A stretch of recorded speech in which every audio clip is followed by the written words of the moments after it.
Your Holiness, again, welcome to Regina. This is your first visit here. What are your thoughts on being in Regina amongst the community? See, the community members, you know very well, love their spiritual head, the Khalifa, and the same sentiments are from the Khalifa for the members of the community. So I think we both are enjoying. Good to hear. Again, this is the first mosque in Regina that we've seen built. What does that mean to you? It's been a long time coming. How does that feel? You see, wherever there's Ahmadiyya Muslim community, there should be one place to worship. And the worship place in Islam is called mosque. So here we have got a mosque now where all Ahmadi Muslims can get together for congregational prayer. And it is very much important when you have the place to worship, then you are more organized. So this is why I always say that in every part of the world, wherever even a small number of Ahmadis are residing, there should be a mosque. This is very important to keep the community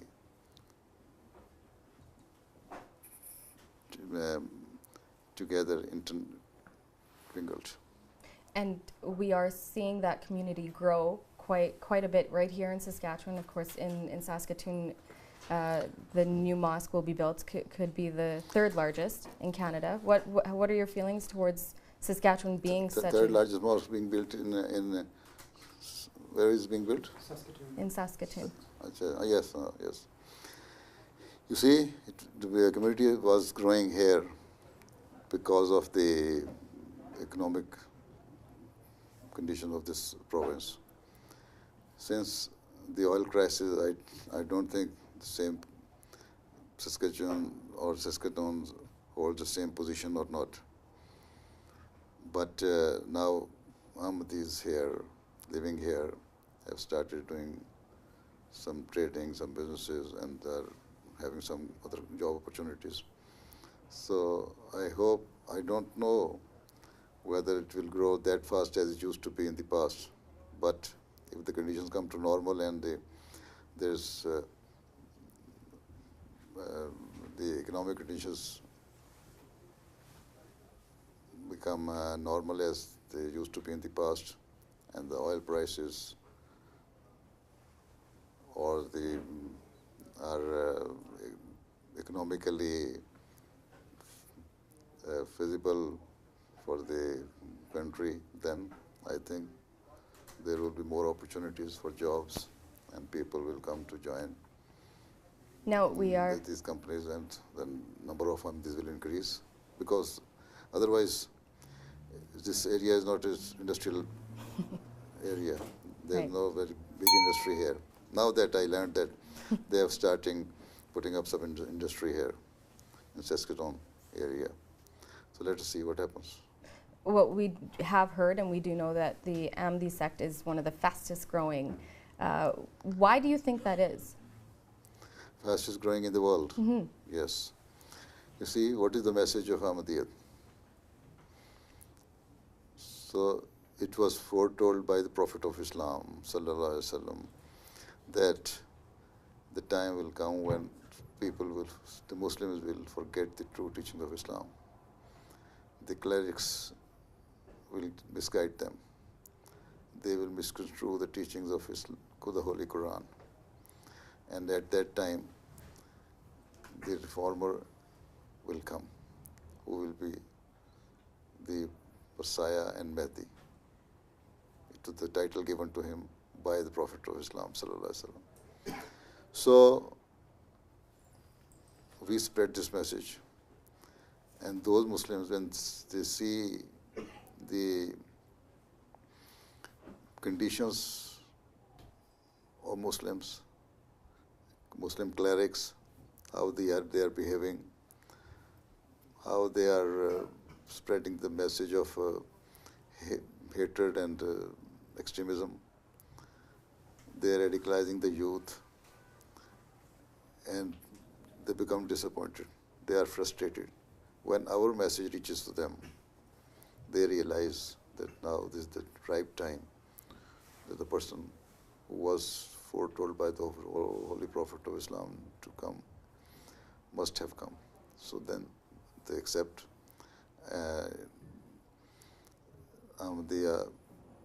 the true Islam, which is being practiced by Ahmadi Muslims, one side. And on the other side, other religions, Christians, Hindus, and other sects are also accepting. Even there are quite a number of pagans who are not following any religion in the past. When they realize there is God and there should be religion, they accept Ahmadiyya. So if the message is right and true and have sense in it, those people who are sane, sensible people, they accept it. Right? Mm-hmm. Now, we are hearing much in the news about America and politics, especially with the election coming up, the tolerance of Islam and Muslims down in the States. What is your view on Canada and Canada's tolerance towards Islam and Muslims? Canada is quite a tolerant country.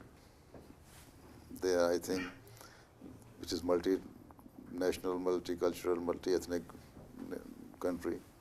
So you will have to accept each other. If you do not, then there will be big chaos. And I don't think Canada can ever bear it. So you are bound to be united and respect each other. Every religion and every ethnic group should respect other group. Mm-hmm. Right? Mm-hmm. And this is the duty of the government to make the people realize what their duties are. And how would they do that? You see, they have to, whenever there is any voice against any of the groups, it should be immediately curbed at the same point, nip in the bud. Mm-hmm. Otherwise, there is frustration. On the other side, of course, the teaching is love for all, hatred for none. Unfortunately, not always practiced or easier said than done. We do see some mosques or the radicalization is still happening. What would your response be? But not in Ahmadi mosques. Mm-hmm. This slogan is for Ahmadis. This slogan is being spread by Ahmadis, not by every Muslims. Mm-hmm. This is why I said that the person who was to come, according to the prophecy of the Holy Prophet of Islam, he was the real person appointed for this slogan, to spread this slogan. So we are spreading this. So what would you hope for, or what would you like to see when it comes to Islam overall? See, religious communities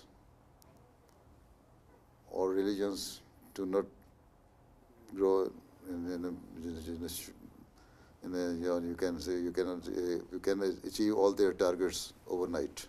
Mm-hmm. Right? There is a gradual achievement, and they spread gradually. Mm. Right? This is how the Ahmadiyya community is spreading. If you go to Africa, see how the Ahmadiyya community is growing there. And hundreds of thousands of people are joining Ahmadiyya in Africa. Not for their any personal gain, but they realize that this is the true religion. They have to accept. And this is the message. What is the message of Quran? In 2 sentences. I told you just there. To realize your duties, you owe to your Creator, and you realize your duties, you owe to your fellow beings. Right? discharge your duties. So if these two duties are being discharged properly, then in one sentence you can make it love for all and hatred for none. Right? Yes. My final question for you is, coming to the West, we see Muslims coming to the West. It's not always easy to integrate into the West, your cultural and religious beliefs. Some find it that they can have a balance. Others find that they need to keep... So can you define what is the meaning of integration? Blending in, fitting in. How? To leave your religious practices? No. To leave your culture? Is there any Chinese community who living here, they have left their culture? No. Sikh community left their culture, their language? No. Chinese? No. Filipinos? No. Hindus? No. Why should we expect from Muslims only to leave all their cultures and practices, religious practices? See, there are two things. One is culture, one is religion, right? And your religion says that these are the boundaries or limitations for men and for women. I always ask the Western press that if you mean the integration is to go to the bar and drink alcohol, that is not integration. If you say that there should not be any hijab worn by the women, used by the women, and government should put some restriction on it, then it is not integration. You are trying to usurp the rights of religious practicing, or those people who practicing particular religion. If you ask any Sikh to remove the turban from your head, it is not good, right? So you have to, if integration means that you work hard for the country, you use all your faculties and capabilities, potentials for the betterment of the nation. You always be law-abiding to the country, to the laws of the land. You always be law-abiding and honor the laws of the land. You love the country in which you are living.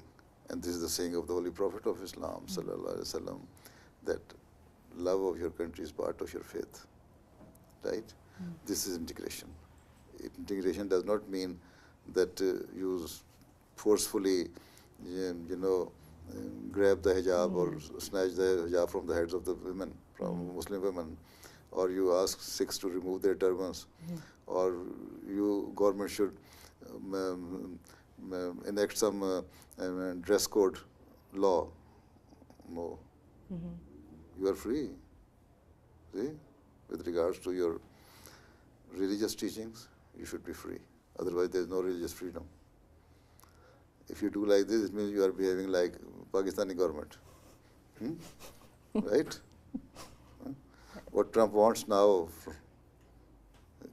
there is no difference between Maulana Fazlur Rahman and Trump.